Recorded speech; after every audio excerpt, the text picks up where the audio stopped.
कार्तिक महात्म का 26वां अध्याय। देवगणों के ऐसे वचन सुनकर धर्मदत्त ने कहा, सब मनुष्य भगवान विष्णु की प्रसन्नता के लिए विधिवत आराधना, यज्ञ, दान, व्रत, तीर्थ तथा तप आदि करते हैं, किंतु ऐसा कोई सरल उपाय बताओ जिसके करने से इन सब का फल प्राप्त हो। तब गणों ने कहा, हे श्रेष्ठ, आपका प्रश्न बड़ा श्रेष्ठ है और हम आपको भगवान विष्णु को शीघ्र प्रसन्न करने का उपाय बताते हैं। हम इतिहास सहित प्राचीन वृत्तांत सुनाते हैं, सावधानी से सुनो।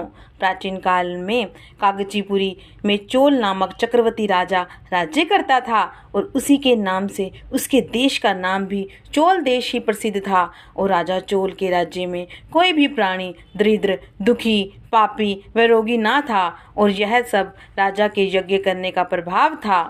नदी के दोनों किनारों पर सोने के यज्ञ स्तंभ सुशोभित थे। एक दिन वह राजा भगवान विष्णु के फलों फूलों द्वारा पूजा की।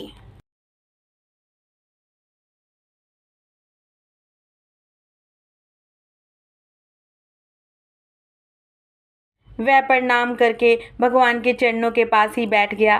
थोड़ी देर के बाद राजा ने अपनी नगरी कांचीपुरी के ब्राह्मण विष्णुदास को वहां आते हुए देखा। विष्णुदास भगवान की पूजा के लिए तुलसी दल और जल लिए था। विष्णुदास ने वहां आकर भगवान को विष्णु सूक्त मंत्रों द्वारा स्नान करवाकर मंजरी तथा दलों से उनका विधि पूर्वक पूजन किया। विष्णुदास के चढ़ाए हुए दलों से राजा के चढ़ाए हुए मणि, मोती व स्वर्ण के फूल ढक गए। राजा यह देखकर क्रोध में भरकर बोला, ढोंगी मूर्ख, तूने मेरी चढ़ाई हुई मणियों, मोतियों व सोने के फूलों को तुलसी दल व अपने सारे फूलों से ढक दिया है।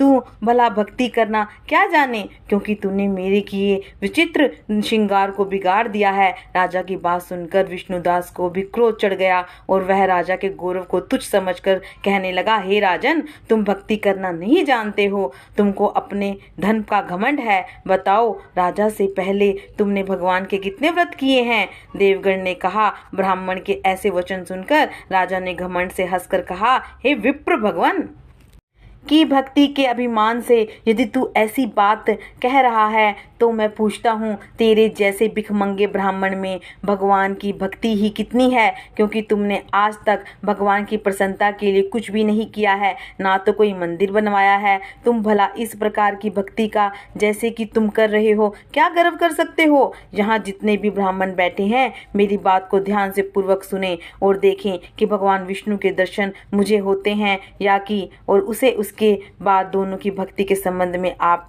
लोग जान लोगे। देवगणों ने कहा कि ऐसा कहकर राजा अपने महल में चला गया। वहां जाकर उसने अपने पुरोहित मुद्गल को आचार्य भगवान विष्णु यज्ञ आरंभ किया और उसने उस यज्ञ में अनेक ऋषि महर्षियों को बुलाया, उनको बहुत सा अनाज और नकदी आदि दक्षिणा दी। और उधर विष्णुदास भी अपने मंदिर में रहकर भगवान की प्रसन्नता के लिए व्रत करने लगा और उसने माघ और कार्तिक मास के व्रत किए और तुलसी के वन का और एकादशी को भगवान विष्णु के द्वादश अक्षर मंत्र का जाप किया और वह भगवान को प्रसन्न करने के लिए गीत गाता।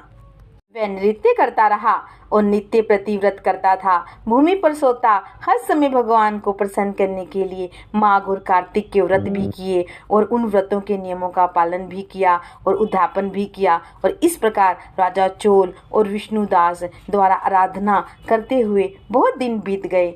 इस प्रकार से कार्तिक महात्म्य का 26वां अध्याय संपूर्ण हुआ। जय श्री राधे, जय श्री कृष्णा।